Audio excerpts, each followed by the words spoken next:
should you make films about your life? I'm not talking about this type of filmmaking. You can consider making YouTube videos as a type of filmmaking, but you know what I mean. Movie making, right? Putting it into paper, script form. That's what I mean when making films about your life. And I believe you should. Cause here's the thing, right? I've tried to make films just like based on something completely different, based on experiences that I have not gone through, based on stuff that I think would be an easy story, right?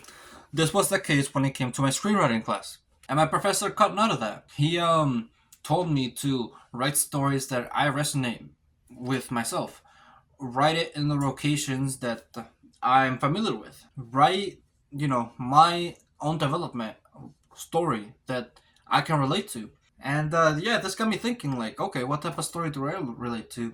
And I never really got the answer right away. I just started writing more. I never like wrote it. Well, I didn't like journal about it, and eventually had the realization that, oh, I should make a story about this. Not really. While I was writing my feature film that I'm working on right now, eventually there came a point where I was like, I think this is what the story should be about because it will be much more relatable to me. There was like a moment when I wrote it, when I was writing it itself. Not when I was journaling, not when I was just thinking about it, when I was actually writing it. And so, yeah, I just well, I guess I could tell you what the story is about, right? So, the story is about this baseball player who, as a kid, never got the attention from his family members. And now that he's a grown up adult, he still seeks validation and attention from other people. So that's one of the reasons why he wants to be a really good professional baseball player, is because he's still seeking the validation and attention from others. And so he has to learn that he doesn't need that. The only validation that he needs is from himself. So it's more of a story about self acceptance, and that's something that I can relate to. Yeah, I guess yeah. Ever since when I was little, pretty much middle school and high school, I grew up with not a lot of confidence and also me seeking attention from others. I wanted people to validate me. I wanted people to think that I was cool, and so I would do like different like illogical things, irrational things. Like for example, I remember there was one time we were going out trick or treating, me and my friends, and I want to look cool in front of them. I want them to like me and stuff. And so I saw this bottle on the sidewalk, and then I opened it and then drank it because I wanted the attention. I wanted to look cool, and they were like, "Dude, what are you doing?" And I was like, "Oh, I'm just drinking it. Like, why? Why not?" And they were like, dude, that could have been piss right there. And I was like, no, it's actually tea. I mean, looking it back now, it's like, that's a stupid choice and idea that I made. But yeah, I wanted to stand out. I wanted people to give me attention and everything. And, that led to me doing stupid stuff. But that also led to me not doing stuff in general. Because since I wanted to be cool, I didn't take risk. I didn't go out and try to look embarrassing like in front of a lot of people. That's why I get nervous when it comes to presentations and doing stuff in front of a lot of people, because if I do something embarrassing and mess up or something, they're gonna think like they're gonna make fun of me or something, and then I don't get validation from them. That's just my story though. That's just how I translated parts of my life into story form. How you could do this yourself. This is just like one example. Just like the thing is, it doesn't come natural. You can't just like think about it. I think the best way to start writing and figuring out a story is through just writing in general. And my professor also said that I mean, this could be like a good practice that you could have, but you could have like different projects that you can work on, like and then just write in one of them, and then if you don't resonate with that one, write on the other one, and then eventually one of those projects is going to be one that you resonate with and you finish all the way. That just one aspect, one practice that he suggested. I kind of disagree with this though. I think instead you should focus only on one story first and just like keep rewriting it, reworking it. And just think of one, because if you keep going. Okay, I think I'm remembering this wrong. I don't think my professor said this. I think one of my classmates said this. But anyway, as I was saying, if you focus on one story first, that story is gonna be overall just better because you're reworking it, remaking it, just always thinking about it. Whereas if you have different stories going on, different right like papers, then your mind's gonna be all over the place and you won't be able to focus on the actual story for those films, right? So yeah, always choose. You know, I mean, maybe there's some aspects where quantity is better than quality, but for me, I always believe that quality is better than quantity. So that's what I believe. And something that you might also like tell yourself is like, I'm too embarrassed to share aspects of my life. I can't share aspects of my life because other people are gonna see it and they're gonna judge me and everything, and they're not gonna like it or something, and they're not gonna find it relatable. But if you think about writing as if like somebody's gonna see it, that's can be a limiting factor because like obviously you're not gonna be as motivated if you know that somebody else is gonna see it. You have to write for yourself. You have to write to express yourself, to share aspect. Like it's like journaling, pretty much. If you've never journaled, it could be really helpful. It's really helpful for your mental health because you're just writing your thoughts down. And same thing when it comes to writing on a script. It's just like writing your thoughts, writing your experiences, writing what you're thinking about. If you write by what you lived through, it's gonna make it so it comes out more naturally, better, and more detailed. I remember like I know I kind of just went off topic right there, but I kind of remember when I was going, just raw dogging it. I just creating a story with no significant importance to me. When I was just, it was like the original story that I had for The Good Player, right? It wasn't like about this guy finding self fulfillment and self acceptance. It was more about a bond between a brother, like two brothers, learning to get along with one another after their dad died. And he's playing baseball. One of the two brothers plays baseball. Kind of unrelated, kind of all over the place, right? And so, what was I going with this? What was I going with this? I had a point. Oh yeah, the dialogue. So yeah, once I had the unfocused story, that led to like that the dialogue and the environment and the descriptions being kind of unnatural. It felt kind of awkward. People always ask like, "Oh, how can I make my dialogue seem more natural?" Right? The best way to figure out your dialogue and make it more natural is through writing it as if like you're going through the same experience again. I remember I went to this event a couple like 2 weeks ago where a bunch of students got to present the films that they created for the classes for like as an assignment, right? And one of those classes, I think it was like a screenwriting class, right?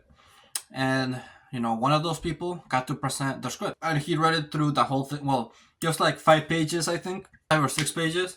He read through like the whole thing, like and all that it was an experience he went through. He said that it was based on a real story, and I think it was really brave because he presented that story in front of like it was. I mean, it wasn't like full. The classroom wasn't full or anything, but it had a pretty good amount of people, and it takes some balls presenting like a real life story that you went through in front of a lot of people. Because why would you want to share your secrets?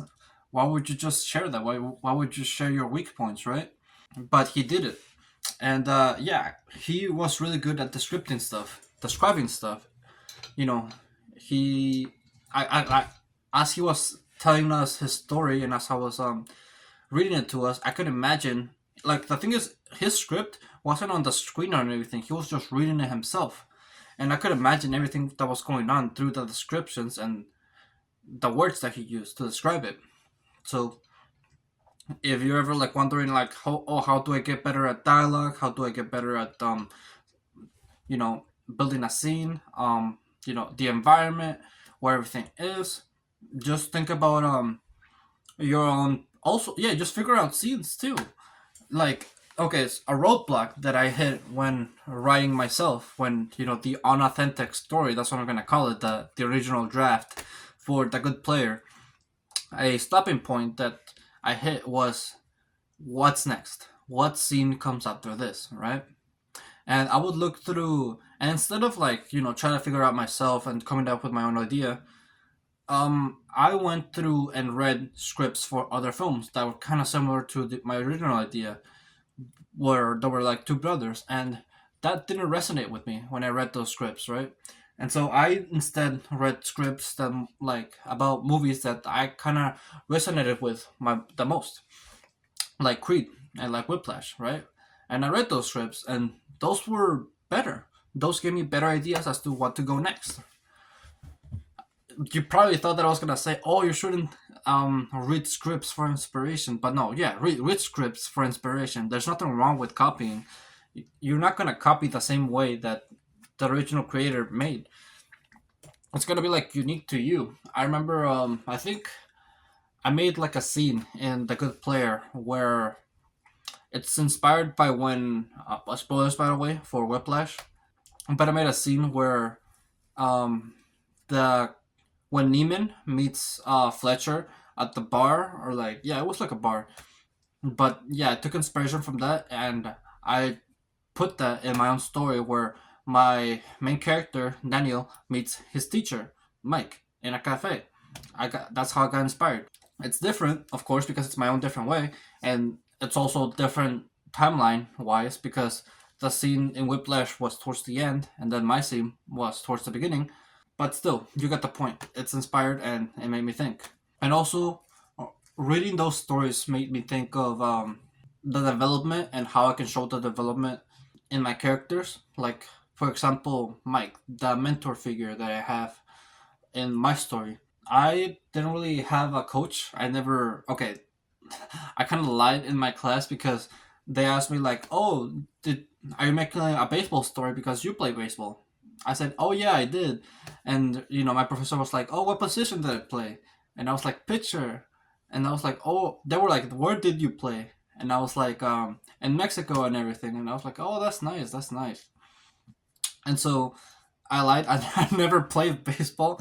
Like I've never been. Well, I have played baseball, but I've never played baseball. I just had the idea, and so all I did was use that idea and I built it on my own experience and put the themes of my life with self fulfillment and everything, and not seeking approval. So I just added my story to that idea. You could do the same thing when it comes to like films in general. You could, okay, this is something that my professor suggested, and I believe it's a good idea, and everybody should try. It's like you could take the idea from a film and just write your own themes and your own story to it. And that got me thinking like, yeah, that could be a good idea. That could be a good way to come up with that idea because, you know, not like everybody has come up with upon thousands of millions of ideas.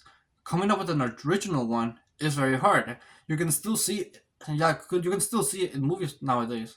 Like for example, like Dune. Okay, I know Dune is already based on a book and everything, but like what I saw, people talking about it in the trailer. I didn't see the movie by the way, but when I saw like the trailers, some clips of it, all I could think about was Star Wars. How it was just similar to Star Wars. Same thing when it comes to like what else, like Bright. That's just Lord of the Rings, right? Modern Lord of the Rings. And then there's like what else? Like Moonfall, Redfall. There was like a movie Zack Snyder made this year that also was Star Wars inspired. But what I'm trying to get at is like, the idea is not as important as the story. You could just use an already made idea and then just focus adding your own story to it. I think this is like the best case scenario because like the more you focus on the story, right? People are not going to remember the idea as much. I mean, obviously, like the idea is what sticks in most people's heads. Of course, like for example, lightsabers. Lightsabers are known across the world, right? What else? The Ring from Lord of the Rings. I guess that's well known. Everybody knows what that is. Gollum too. But the story is like what makes a person say at the end of the day that that film was a good film. And so if you focus more and put more of your energy towards that, then you're gonna end up with people thinking that it was a good film, and then the rest of it, the world and the idea, that can come afterward. I haven't thought about what I can put my story towards. Yeah, like what idea do I want to add my own story to. I haven't thought about it yet because I'm still working on some projects in the meantime. I was kind of thinking about you know, rewriting the Finance of Freddy's movie. I was gonna do that anyway, but now I'm thinking about like adding my own story to it, adding my own creativity to it, like, you know, how I would write it. And I was like thinking about it. It is like I might do that actually. I might just add my own character development and story to it. It's gonna be hard though, but we'll see, right? We'll see how I rewrite the story. Am I gonna rewrite it as a fan or am I gonna rewrite it as a writer, story maker first? So who knows? I might do both. We'll see, right? But with that, I think that's everything that I want to talk about when it comes to making stories about your life. So also, most important aspect is start writing. Start writing today. Don't procrastinate. Pussy. Anyway, thank you for watching this video. If you liked it, be sure to leave a like. Subscribe if you're new or like my channel. And always remember to live your life like there's no tomorrow.